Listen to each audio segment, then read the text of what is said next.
We'll also talk about that latest blog article you had about being able to smell Pappy or make a Pappy snow strip. It would be very helpful to me if we could go through this without using the phrase smell Pappy. I'm down for that. On today's podcast, we have Tom Johnson and Robert Mohr of Aroma Academy, who are going to be talking about sensory training for bourbon. Play Whiskey Wednesday, Round 11, the memory game. Until June 26, each week you can win one of our 12 incredible grand prizes. Select 2 doors at checkout. And if they match on drawing night, you'll win that bottle. Not a match? No worries. You still score a Weller 12-year. Every $5 ticket gives you 5 chances to win, including 4 weekly bonus prizes. Get your tickets now at give270.org. Charitable Gaming License ORG 0002703. Ed Bly and Rising Tide Spirits are back again with a new release of Old Stubborn Bourbon. And this release of Old Stubborn is a premium hand marriage of 10, 11, and 12-year cask strength, barely filtered pot still bourbon. It comes in at a staggering 123.8 proof. And the flavoring grain for this one, which the last one was wheated, but this time it's now rye. Rich, sweet, and bold with a long finish that's sure to be another eye-opener. You can order online at Sealbox or thebourbonconcierge.com. And you can even purchase in person at Revival Vintage Spirits, and even now with very few select stores in Kentucky. You can get it now while you can, but be sure to do it because it's not going to last long. From their bar to yours, Chad and Sarah of the popular YouTube channel It's Bourbon Night bring you their favorite at-home old-fashioned mix with the new Elemental Elixir's Golden Hour Syrup. It's a custom-made syrup with notes of bold black tea, warm spices, and orange zest. All you need is your favorite whiskey and ice. No bitters needed. One bottle makes 16 drinks, so that's only $1 a cocktail before you add your own whiskey. They can also be enjoyed in other cocktails or spirits, mocktails, coffee, tea, and anything you can think of. It's crafted locally in Lexington, Kentucky, and you can get your bottle now at whiskeyambitions.com. Always find what you love at Total Wine & More. With so many great bottles to choose from at the lowest price, it's easy to find your favorite Cabernet or a new single barrel bourbon to try, with some help from one of their friendly guides. And with every bottle comes the confidence of knowing you just found something amazing. With the lowest prices for over 30 years, find what you love and love what you find only at Total Wine & More. Curbside pickup and delivery available in most areas. Visit TotalWine.com to learn more. Spirits not sold in Virginia and North Carolina. Drink responsibly and be 21. Do you ever pour yourself a bourbon, swirl it around, and then start struggling to come up with tasting notes? And perhaps you're also looking for a good Father's Day gift idea.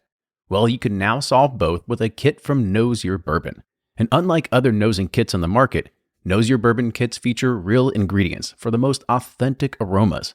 You can smell real Tahitian vanilla bean instead of some synthetic aroma that's just made from chemicals. So head on over to knowsyourbourbon.com and enter code BP10 for 10% off your order.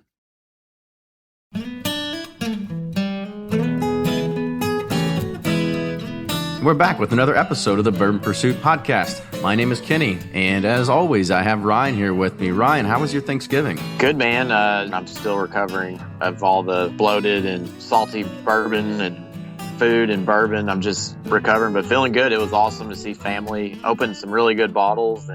So what bottles did you open? Well, I got a Michter's Toasted, a new release, actually on Wednesday, got that. So we opened that.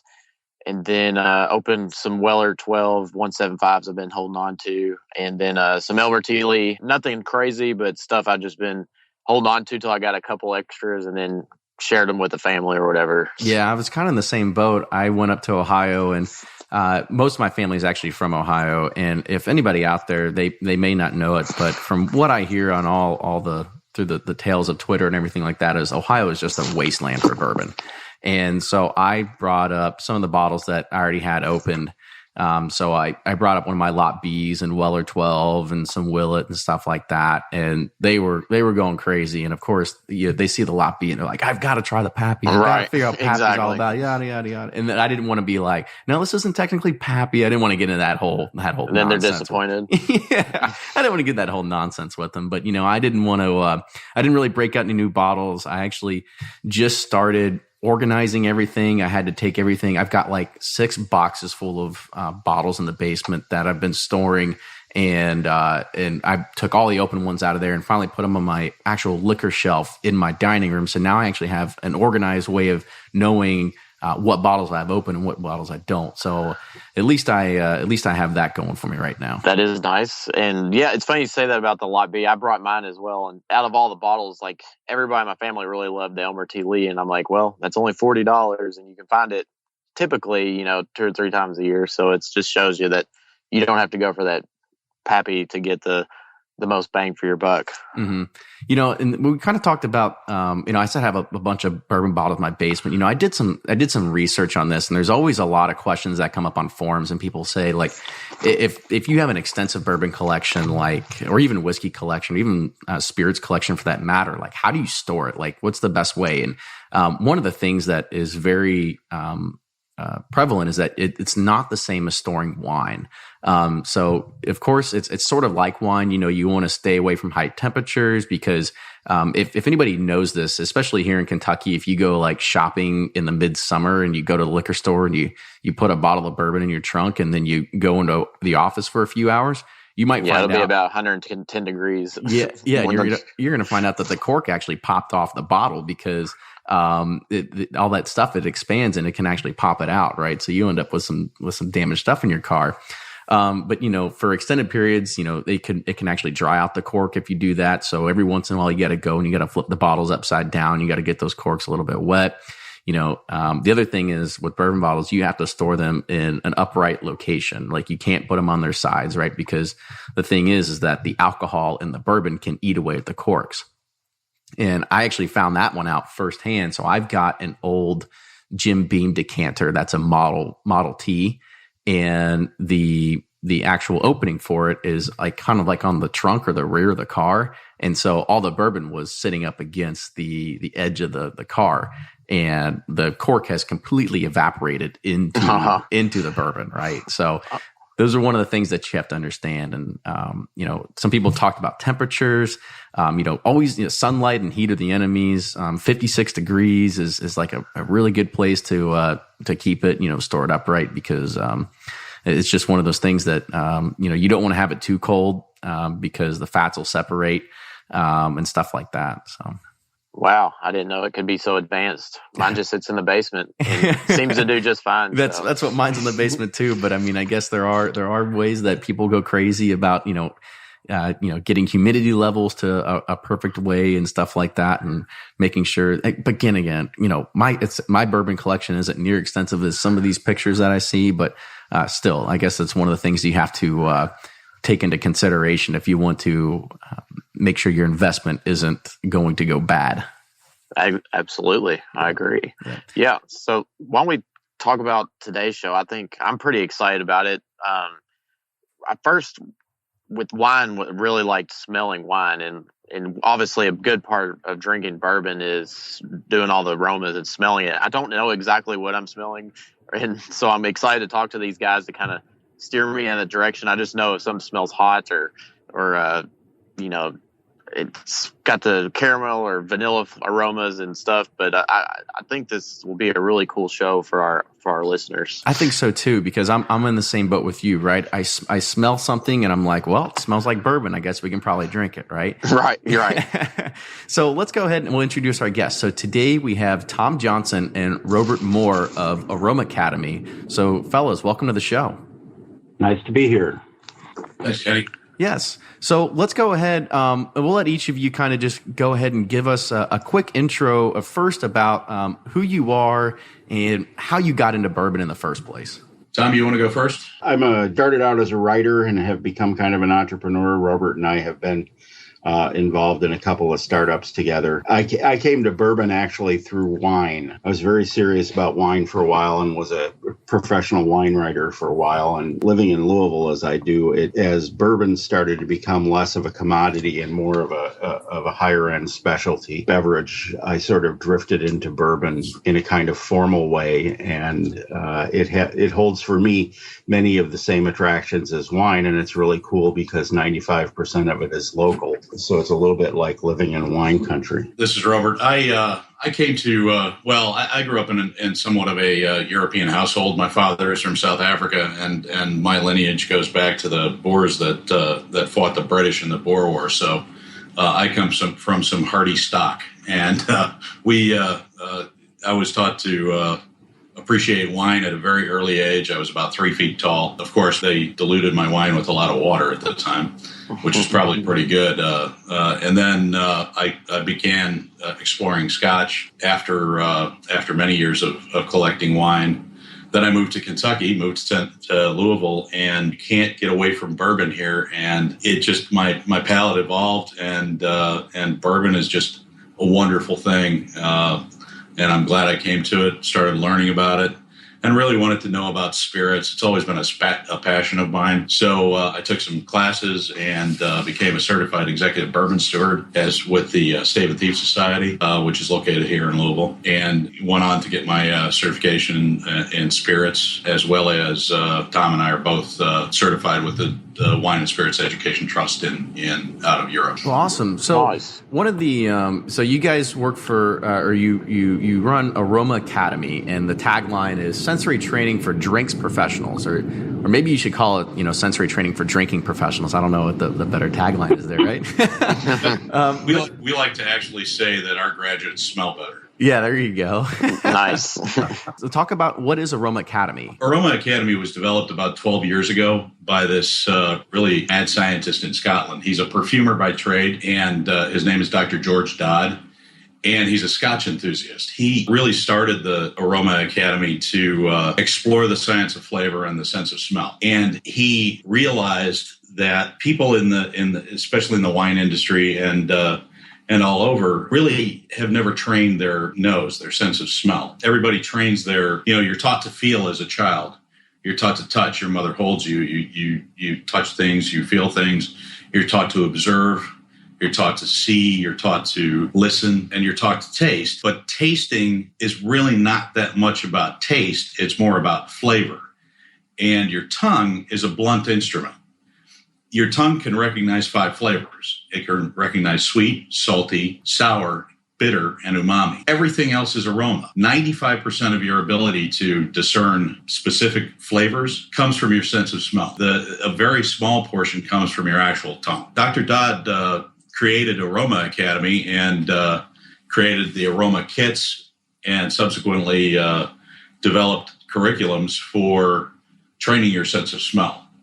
The kits actually are comprised of 24. We've got both 12 and 24 quantity aromas that are very specific aromas that relate specifically to one spirit. And what you do is you take a perfumer's strip, you dip it in the aroma, because the aromas are stabilized in alcohol so that they can keep for upwards of 3 years or more. You let the alcohol dissipate a little bit, and then you smell the aroma, and you connect it with the word. So vocabulary is critical in this situation. You've got vanilla, you smell it, you say the word vanilla, and if you do that over time and you use the kits, you're going to be able to recognize that in a drink. A drink is really a complete and complex compound. And trying to get under the alcohol when you're smelling it and really identify the individual notes is very difficult. To deconstruct a beverage is hard. I mean, you said it yourself. Hey, it smells great. Smells like vanilla. Let's drink it. Well, there's more than just smelling it. There's actually, when you taste it on the tongue, it's evaporating, and your nose is getting a lot of the flavor as well. So you're tasting it both with your tongue and your nasal, your olfactory system at the same time. If you hold your nose and try and eat something, you're not going to taste much flavor. You've had your nose stuffed up, and you've been sick sometime when you couldn't breathe through your nose. You also notice that you can't taste anything. Nothing tastes great at the time. It's because your olfactory senses are so critical to your ability to discern flavor. If I could jump in here for a second, one of the theories of the Aroma Academy training is that rather than taking, Robert used the word deconstruct, rather than taking the complex nose of a bourbon, which has many aromas in it, what we do is we teach people to recognize a single aroma, whether it's vanilla, which is the most common in bourbon, or tart green apple, which is a little rarer and very subtle to pick up. And when you meet those aromas and get to know those aromas as individuals, it becomes a lot easier to pick them out of the crowd that is the nose of the bourbon. We have this experience all the time in our training where we use apple as an example, where people, we love to ask them if anybody notices apple in the bourbon nose, and almost nobody ever does. Then we put them through the training with the strip of the green apple aroma, and we go back and forth between the bourbon and the apple and the bourbon and the apple. And by the end of the session, people are able to pick the apple out as an individual aroma. And so that's the theory, is you're doing it one aroma at a time and build up the individual notes into a complete flavor profile. Tom likes to say you pick that person out of the crowd. It's a lot like meeting somebody for the first time. You smell the aroma, you say the word, then the next time you see them in a crowd, you can pick, you know them immediately. With these different test strips and the way that these that you're teaching now, are the smells going to be common between everybody? Like it's a test, like it's like name the 5 smells that are in here, or is it kind of like what do you get out of it? Like, do I smell like chocolate cherries where somebody else doesn't smell that? Well, that's the precise key to the training program. When you train yourself with these, they've trained thousands of professionals in Europe, Asia, and the UK. They've trained thousands of professionals to do this. And when one of those professionals smells vanilla and says vanilla, the other guy knows what he's talking about. By training with these kids, even though everybody's sense of smell is different, you're smelling an aroma of apple and you're saying apple, and the person that has also been trained looks at you and says, yeah, I get that. They may be smelling the apple differently because their olfactory system is different, but you're going to be able to have a consistent vocabulary. It's really about a shared experience. One of the stories I like to tell when I was at a wine tasting, and it was a very famous sommelier. She had a show on PBS, and she had us tasting a white wine, and she said, "Okay, close your eyes. You're in a field of tall grass." We're kind of like, "Okay, we're with you." The grass is damp. It's autumn. We were still with her. Wild horses run past you, and there she stopped. So we kind of smelled the white wine and tasted it and thought, we didn't know what the hell she was talking about, basically. You're like, is this a Buddhist meditation camp? But she had that experience. I'm sure that white wine tasted exactly like wild horses running through a wet field for her. But because we didn't have the shared experience, we had no idea what she was talking about. By saying apple and being trained in apple from the kit, then, if you were trained, I would say apple and you'd say, yeah, I get that. Because you're smelling that apple. You're smelling that individual note. That makes sense. Now yeah. I feel like next time I go out with Ryan, we're going to be like, all right, it smells like I'm in a freshly cut lawn. I have puppies running all over me. and fertilizer. It is funny you say that because, like, I'll taste a bourbon and then I'll look it up, on Distiller or any other publication that does reviews, and it's like you look for what they say they notice, and then you kind of notice it too after the facts. Like at first taste, you're like, oh, that's good. And then you read about the scripture, you're like, oh, I do see that, or I do taste that. Precisely. That's not just the power of suggestion. When someone says they get something and you go back into it and find it yourself. Each of us is differently sensitized. Someone may be able to pick something up really easily that would be much more subtle for you. And so when they say, oh, I smell this, and you haven't yet, now you have something to go look for. Again, the kind of training that we do is take that general principle and make it methodical. We have 24 aromas that we train people on. There are obviously many more aromas than that in the vast range of bourbons that are on the market now. But those are the 24 key aromas. If you get 24 of those, or let's be realistic, if you can get to the point where you've got 10 or 12 of those that you can you can pick up with a snap of a finger. You're doing pretty well. You're going to be a rock star taster.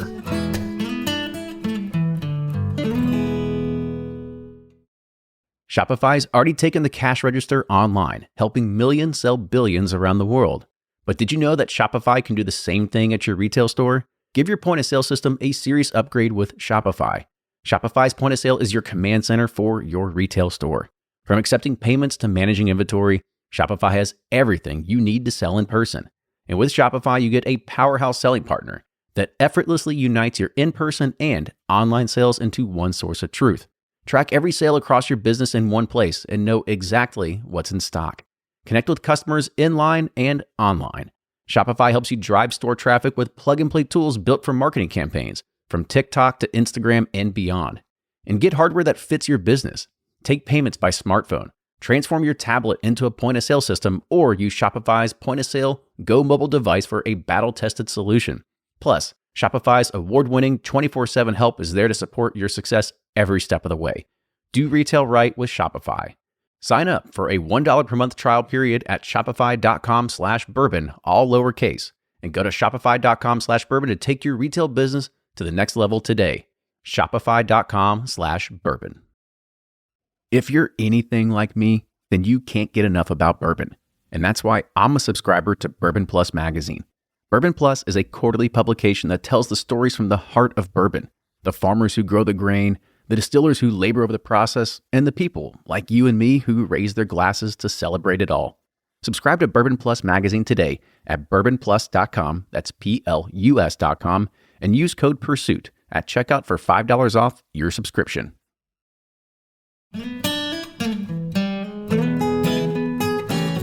So we've talked about vanilla and green apple. So what are some of those other key aromas that people usually kind of want to find in your strips? Because when I smell a lot of stuff, I always pick up a lot of notes of cherry, sometimes chocolate, and of course like vanilla, maybe some kind of like nuttiness.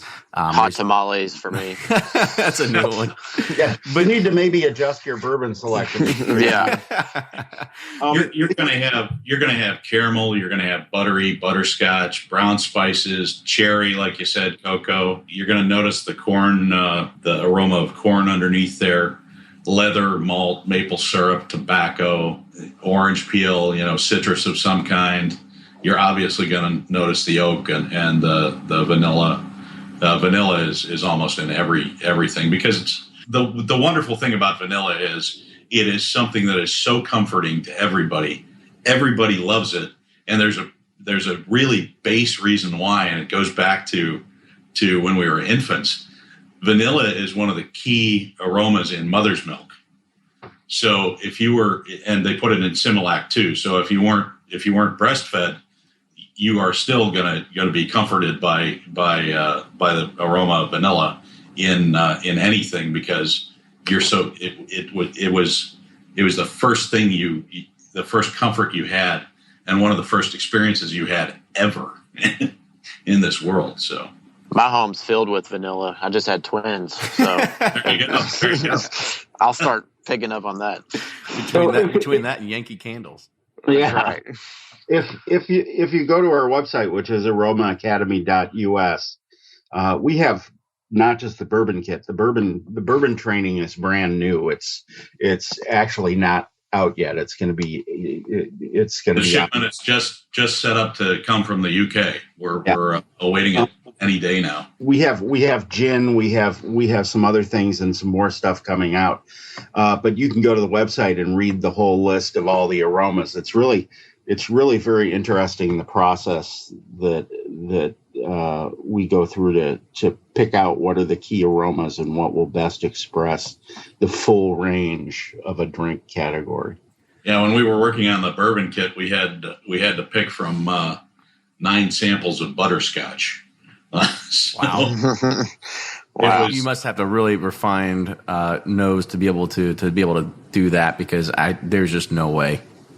Well, and it's all about training. Tom and I have been nosing wines for most of our lives, and once I got into Scotch, the same thing. All the peaty, leathery, sweet and smoky. I mean, and then moving on to bourbon, bourbon is just, of course, we live in Louisville, Kentucky, so we're a little biased, but. And not everybody is as good at it as some people are. Robert is significantly better at it than I am. I don't have a really well-developed nose. But even if you're not some kind of freak the way Robert is, you can latch on to 5 or 6 things that you can get, and they can be your guide as you sample bourbons and then figure out what you're going to like and what you should try next and where you should put your investment dollars. Even if you just get a few of the aromas down, it really does help guide your exploration. Now, since you guys have a lot of history in this, has there ever been a bourbon, scotch, or wine that you've nosed and then you've said, nope, I'm not even going to try to drink that? More times I'd like to care to mention. Some KT. And it doesn't happen with whiskey, but it certainly happens with wine. You're talking to someone who has in his liquor cabinet mushroom-infused vodka. Oh, wow. Oh, wow.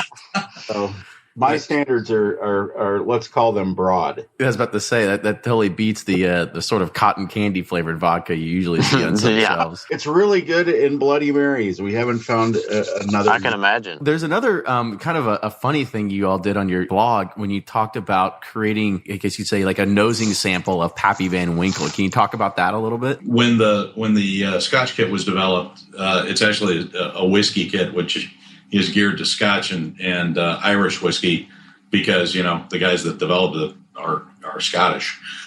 But they put together a whole list of Scotch. They actually have the different numbers of the aromas that you put together. You take the aroma strips and you dip them in each of the aromas that they have listed. And they did one for us up in Chicago right off the cuff and nailed Talisker, just nailed it. I mean, instantly they brought out the Talisker flavor profile with 4 strips that were dipped in aromas. And anybody that you waved it in front of that's familiar with Talisker knew exactly what it was. Yeah, we're developing that for bourbons, and we've got a list that we're putting together, and that list will be on the website that accompanies the bourbon kit. So it's actually somewhat interactive as well. And we're making it even more so because each of the kits comes with an activation code, and you sign onto the website, and there will be interactive content, and we'll be updating that content on a regular basis so that people will be able to put their if they've developed a flavor profile for a specific bourbon like Michter's Toasted, they'll be able to put it up on the website, and everybody will be able to look at that and reproduce it. So I guess with that, I mean, have you found, and let's leave a rye out of this, but have you found like 2 particular brands of bourbon that are just completely like polar opposites of one another? We like to contrast high rye versus wheated bourbons when we're doing our introductory event. What we do is we pull and typically we use Old Forester 86, and we use either Old Fitzgerald or Makers as the wheated. That, of course, Old Forester is rye. Mm-hmm. And it's a nice contrast because you can see the difference in the pepper, the level of pepper that's underlying it, the difference in the spices underlying it. Because that rye whiskey, high rye whiskey, which is most common, is always going to have that underlying peppery flavor, depending on how large the portion of it is in the mash bill, and the wheated is just not going to have as much spice because those congeners are kind of are just not there or de-emphasized in the wheated. So another question for you all is, if somebody goes and purchases one of your kits, like, is it like a 24-hour turnaround time? They're like, all right, I've got my senses down. Or is it just like it's a continual involvement and a continual training? And I guess how long does it really take to kind of go through that kit and really start thinking like, what's the usual turnaround time that you really start developing a better sense of knowing exactly what you are smelling? You can ramp up. It's like any other kind of learning. You can ramp up very quickly to a level of proficiency that is fairly impressive. We do a 2-hour introduction that basically enables people to dissect the 5 basic areas of the flavor wheel. The real long-term value of it is the ability, if the value were just the training session, you could come to the training session and go on with your life. But people take the kits because they want to continue their exploration. And when you go somewhere and taste 10 or 12 or 20 bourbons, you need to reorient yourself. Your palate sort of loses track of itself after a while, and everything blends into a big mush. And we're in conversations right now with a couple of bourbon contests who are thinking about using portions of what we do for the judges to reorient their noses in the middle of the contests, in the middle of the competitions. It's a lot of fun with a group of people to just stand around and pull out different aromas and try them and see if you can guess what they are and find them in the drink. But it really should be an ongoing process. That's why we sell kits instead of just training. And there's an extensive book that comes with the kit that helps you through the process and understanding the significance of what you're smelling. And it can be goofy fun. You can become proficient very quickly. You can actually start noticing the flavors almost immediately once you start using the bourbon kit. Some of the flavors are more subtle. Some of them will dissipate more quickly than others. It really is an ongoing education process. You can become as proficient as you want to be.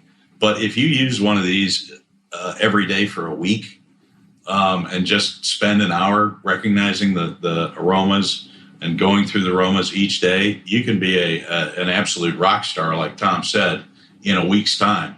But it really is a lifelong learning kit. There's enough of the solution of each aroma that it'll last you for. I mean, you can't train yourself out of. You will not run out of the aromas. Unless you're training yourself and several of your friends. Do aromas change with the type of, let's just say you actually have a glass of bourbon, and this was actually something that we had, one of a past guests that we had on the show, and she put something out there that Marianne Bard's actually put out there, and she said that aromas will change because of density levels and stuff like that, depending upon the type of glass you have your bourbon in. So is there kind of any kind of truth to that? Like is there the way that the aromas sit or the chemical balance of it that could possibly change the way a bourbon smells? Absolutely. The type of glassware you use is going to change the way that the aromas. Part of it is that it changes the way the alcohol dissipates. There's a new glass coming out that has a Kickstarter attached to it, and they've reached their capacity, so they're in production on their first run. And I'm not going to mention it because I'm not sure what our issue might be. And no, there's no issue at all. But no, I actually saw that same exact Kickstarter, and it's got like this like vortex-looking glass and whatever, right? So exactly. Exactly. Now you've got standard Glencairn glasses. You've got different sizes of Glencairn. The little Glencairn glasses, the kind of the standard Glencairn, it's great for sipping out of, and it's great for drinking. But the bigger cocktail Glencairn is probably a better glass for tasting and nosing bourbons and whiskeys of any kind, because that allows the alcohol to dissipate and go out of the glass, and you'll get the underlying flavor notes. With that, getting the alcohol to dissipate, that's what a lot of people, they say, when you pour a bourbon, you've got to let it air out a little bit. So kind of talk about a little bit about that. I know we're hitting to the top of the hour, but I kind of I have these burning questions I want to ask. So kind of talk about, letting something air out to let some of that alcohol dissipate so you can really get those better aromas out of some bourbon. Everything is going to evolve over time. There are aromas that are more volatile, and there are aromas that are less volatile, and the alcohol is the most volatile thing typically in a glass of whiskey. So all that is going to evaporate at different rates. And if you pour a glass of scotch or pour a glass of bourbon and let it sit there for a while, it's going to taste different an hour from now than it tastes immediately, and it's going to taste much different 24 hours from now. And the key to that is just evaporation and the volatility of each of the aromas. We could go into the science of it and talk about it all day long, but it's quite boring and quite mind-numbing. So another important point is you've heard us talk about the aroma strips, which are the perfumer's paper strips. That's specially constructed paper that not only doesn't have its own aroma, but that when you dip it into the aromatic acid and let it sit, it mimics the change in aroma over the course of slowly sipping a glass of bourbon. That change that Robert was talking about happens in the perfumer's strips as well. So that when you first smell the aroma strip, it's going to smell one way. When you come back to it 10 minutes later, it's going to smell differently. So I know we're reaching the top. I want to talk about lastly, if you want to get the kits and kind of go on your own journey and start learning it. That's awesome, but I also want you to talk about because you guys also host some classes, right? So you can actually get there in person and sort of have a hands-on relationship and understand exactly firsthand what you're doing. Because I think, at least for me, I learn much better in a classroom setting than I do trying to watch online video tutorials or read a book or something like that. Especially if in the classroom setting, someone is pouring you bourbon. Yes, much easier, right? We have single spirits classes, and each of our events is typically spirit specific. So we do bourbon events, we do Scotch events, Scotch and Irish whiskey events. We do a gin event, and we do wine events. And soon we'll be doing a rum event because we have a rum kit coming out, which is going to be interesting. I know this isn't a rum podcast, but when all of that rum starts flowing out of Cuba after it opens up, you're going to find some really interesting flavors. Regardless, we do a 2-hour introductory session for individual spirits or a wine session. And we also do 1-day individual single spirit classes. We're currently working on our first quarter 2016 schedule. We expect to have several classes we're targeting Chicago, Columbus, and Louisville currently for January and or early February. And then our schedule will be available on the website. There's sort of two ways that we do that. One way is we have a class and people come in for their professional advancement. And the other way, and we've done this a couple of times now, is that a bar or a restaurant that is trying to build a bourbon program has us come in and do staff training for them. So there are events that are both kind of open to the public, and then people who book us privately to come in and just talk to their staff. Well, that's awesome. I can totally see that being a huge driver. I think the first thing that they need to figure out on some of those menus for these places that become they're trying to be whiskey bars or whatever, they've got to take Jack Daniels off the bourbon list. Yes. Wow, you had to go there, didn't you? Yeah, I had to. Kentucky native. I gotta go ahead and fly my flag. I have no argument with that. So, Tom and Robert, I want to say first off, thank you for being on the show today. It was a pleasure talking about all these things because this is something that I feel I'm very novice to, and at least with the aroma side, I want to be able to learn more. And you can definitely count me in on trying to learn more, and probably getting one of those kits as well. But if people do want to buy kits and they want to find you online, how do they do that? aromaacademy.us. When you go in, there's it's just a regular old website. There's a shop button. If you want to get complicated about it, you can go to aromaacademy.us/bourbon1, which will tell you specific information about the bourbon kit itself. As I said, the bourbon kit is brand new. We're starting kind of curriculum development on that. We've done 5 or 6, or I don't know what the number is, training sessions with bourbon, and are tweaking the curriculum to get the right balance. We're getting really good feedback on it. But we have all the other things, and we do try to make our website interesting and entertaining. You can also follow us. We are at Aroma Academy US on Twitter, and Aroma Academy US has a page on Facebook.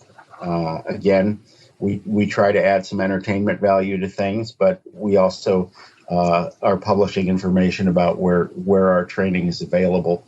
And we will be announcing our schedule for early next year in next couple of weeks. So I think that's probably more information than you wanted, but no, it's perfect. Yeah, for a long time, and I'm used to getting paid by the word. One final note: we are having a pre-order sale on our bourbon kit. We're guaranteeing delivery by December 15th. If you order before Repeal Day, which is the 5th, December 5th.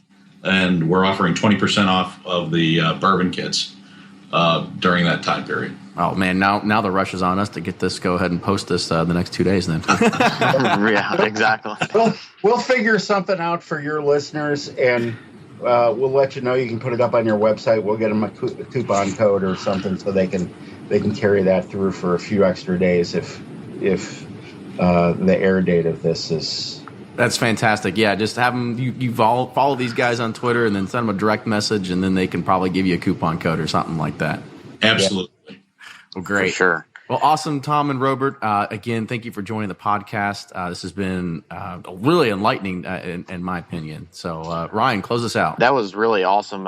When I drink bourbon or wine or food or just sit down for a good meal, I like to zone out and really focus on the flavors and the smells, and I lack that knowledge and I guess vocabulary of what I'm looking for. So I think this would be a really cool thing to get for somebody that's into bourbon or anything, in food or, spirits. I think you would really enjoy a product like this to kind of keep exploring, these products and discovering, what's in the quality and so forth. So I really appreciate your time and stuff. Yeah, it's one thing to buy a nice bottle of bourbon. It's the other thing to actually understand and get those flavors out of it so you can really enjoy it. Exactly. Yeah. Exactly. So appreciating it or enjoying it. Absolutely. And thank you very much for having us. Absolutely. So if you like what you hear, make sure you subscribe to us on iTunes. You can follow us on Instagram, Twitter, and Facebook. And you can review and listen to old podcasts on our website at bourbonpursuit.com. Please keep giving us feedback and suggestions for shows. That's kind of how we got this one. The past few we've gotten from suggestions. So just keep that coming, and we appreciate y'all listening. We'll see you next time.